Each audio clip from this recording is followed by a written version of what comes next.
Good morning students. Class 9th के जितने भी मेरे विद्यार्थी हैं मैं उनका स्वागत करता हूं अपनी क्लास में। मैं हूं आपका Akash sir. Okay students, so let's start. कल मैं वीडियो नहीं डाल पाया था, सेम जो मैंने नोट्स भेजे थे उसके लिए वीडियो मैंने तैयार की है। तो चलिए स्टार्ट करते हैं एक नए दिन के साथ। तो हमारा चैप्टर चल रहा था forest society and the rule of colonialism, यही तो चल रहा था। Forest society and the rule of colonialism. Okay, ये जो है आपका क्लास 9th एनसीईआरटी जो है हिस्ट्री, एनसीईआरटी की जो हिस्ट्री है उसका चैप्टर 4 है। क्या है? चैप्टर 4। ओके, सो चलिए स्टार्ट करते हैं। इसका ये फाइनल पार्ट है। जिन लोगों ने अभी तक जो है सारे पार्ट्स नहीं देखे हैं, इससे पहले जो पार्ट्स बनाए हैं वो पहले उन पार्ट्स को देख लें। मेरे वीडियो जो है मेरे ही जो है आकाश जीएस क्लासेस पे पड़े हुए हैं, आप वहाँ जाके विजिट कर सकते हैं। Okay, so let's start with the topic world war and the deforestation. क्या है टॉपिक? वर्ल्ड वॉर मतलब विश्व युद्ध, विश्व युद्ध एंड द डिफॉरेस्टेशन मतलब होता है जंगलों का क्या होता है? कटाव। ठीक है, तो वर्ल्ड वॉर एंड डिफॉरेस्टेशन के बारे में थोड़ा सा पढ़ते हैं और उसके बारे में चर्चा करते हैं। तो चलिए students, the world war had a major impact on the forest. जो विश्व युद्ध हुआ था उसका एक मेजर मतलब होता है एक बड़े लेवल पर, है ना, एक ब्रॉड लेवल पर, एक बड़े भाग पर क्या पड़ा? इम्पैक्ट पड़ा किस पर? फॉरेस्ट पर। ठीक है, यानी जंगलों पर इसका एक बड़ा प्रभाव पड़ा है ना, क्योंकि विश्व युद्ध जब होता है तो जो है उस देश की या जितने देश उसमें विलुप्त होते हैं उन देशों की जो है जो प्राकृतिक संपत्ति होती है, नेचुरल जो एसेट्स होती हैं, जैसे जंगल हैं, है ना, पहाड़ हैं, ये सब प्राकृतिक संपत्ति के अंतर्गत आते हैं, नेचुरल एसेट्स के अंतर्गत आते हैं। वो सब भी डिस्ट्रॉयड होते हैं या बर्बाद होते हैं डिस्ट्रॉयड होते हैं। ओके स्टूडेंट्स, आगे चलते हैं। अगली लाइन क्या कह रही है? The forest department cut freely to the meet the British demand. जो फॉरेस्ट डिपार्टमेंट था उसने क्या किया?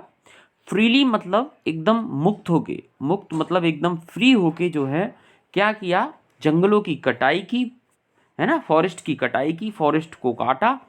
किस लिए? जिससे कि जो ब्रिटेन है, जो ब्रिटिश है, ये जो ब्रिटिश की जो डिमांड है, ये जो कह रहा है ना, ब्रिटिश की डिमांड मतलब मांग, जिससे कि अंग्रेजों की जो मांग है वो क्या हो सके? पूर्ति हो सके, है ना। मांग के खिलाफ ही तो हम पूर्ति करेंगे। अगर कोई इंसान डिमांड करेगा तो उसकी ही तो पूर्ति की जाएगी, डिमांड की ही तो सप्लाई की जाएगी। डिमांड एंड सप्लाई इसी तरह से तो चलता है। ठीक है, इन इंडोनेशिया मतलब बेटा इंडोनेशिया में the Dutch destroyed the saw mills. जो डच लोग थे उन्होंने सॉ मिल्स को जो है डिस्ट्रॉयड कर दिया। सॉ मिल्स को क्या कर दिया? डिस्ट्रॉयड कर दिया। सॉ मिल्स, ये सॉ मिल्स है ना, इनको डिस्ट्रॉयड कर दिया। सॉ मिल्स के बारे में देखते हैं कि सॉ मिल्स होती क्या है। सॉ मिल होती है एक ऐसी फैसिलिटी होती है जहाँ पे जो है जो ट्री के जो लॉक्स हैं ना, जो ट्री के जो लॉक्स हैं ना, सॉ मिल्स क्या होती है? एक ऐसी फैसिलिटी होती है, एक ऐसा कारखाना होता है जहाँ पर जो पेड़ पौधे होते या जहाँ पेड़ होते हैं ना, पेड़ के जो लॉक्स होते हैं लंबे लंबे इस तरह की जो स्टेम होती है, उसको काटा जाता है, उसको कट किया जाता है और काट के जो है फिनिश बोर्ड्स बनाए जाते हैं, बोर्ड बनाए जाते हैं, बोर्ड ऐसे चौड़े चौड़े बोर्ड बनाए जाते हैं, लॉक्स भी बनाए जाते हैं, बढ़िया बढ़िया। ठीक है, चलिए इसके लिए हम आपको एक इमेज दिखा देते हैं। आपको सॉमिल्स का एक इमेज देखने के बाद आप जो है इसको भली भांति जो है समझ जाएंगे कि सॉ मिल्स। मैंने आपके लिए एक स्क्रीनशॉट ले रखा है विकिपीडिया से जो आपको सॉ मिल्स के बारे में अच्छी जानकारी दे देगा। देखो यहाँ पे, देखो यार, ये सॉ मिल्स होते क्या हैं? ये देखो इस तरह से जो है पेड़ के लॉक्स जो हैं उनको काटा जाता है। ये लॉक्स दिख रहे हैं ना आपको, पेड़ के logs, these are the logs, ये लॉक्स हैं पेड़ के। ठीक है, इनको काटा जाता है टू द फिनिश्ड लंबर में। ठीक है, जैसे बोर्ड बनाए जाते हैं ना, तो ये सॉ मिल्स मैंने दिखा दिया ना स्टूडेंट्स, समझ में आया आपको? तो हम अब चलते हैं अपना मेन जो टॉपिक था my dear students, saw mill समझने के बाद।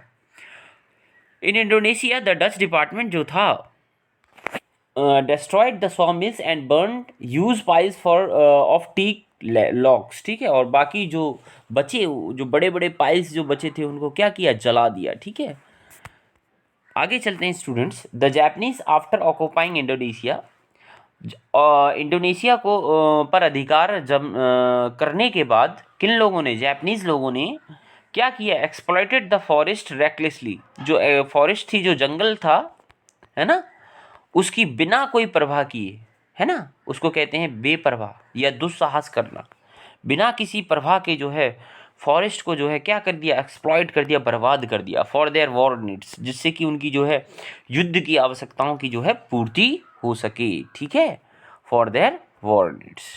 तो इसके लिए हम देख सकते हैं, रेकलेसली एक अच्छा वर्ड मिला हमें, तो इसके बारे में भी देख लेते हैं रेकलेसली होता क्या है। एक अच्छा जब वर्ड मिले तब आप हमेशा उसकी चर्चा करिए। ये देखिए रेकलेसली होता क्या है। रेकलेसली मतलब बिना किसी चीज़ के परवाह किए, ये तो नॉर्मल है, चलो इसे सेक्रेट ग्रुप्स में आपको बाद में समझाऊंगा। रेकलेसली मतलब होता है बिना किसी परवाह के जो है जंगलों की कटाई कर देना, है ना। Not thinking about the result, recklessly मतलब होता है बच्चों not thinking about the result, not thinking about the result, है ना, अबाउट द पॉसिबल रिजल्ट और द डेंजर। आगे चलते हैं स्टूडेंट्स, न्यू डेवलपमेंट्स और देख लेते हैं, उसके बाद वीडियो को अंत कर देंगे। न्यू डेवलपमेंट्स क्या क्या हुए, तो देखो भाई, तो न्यू डेवलपमेंट्स शायद कल करेंगे हम, क्योंकि वीडियो लंबी हो रही है, वो मैं आपको कल समझा दूंगा। Thank you very much dear student.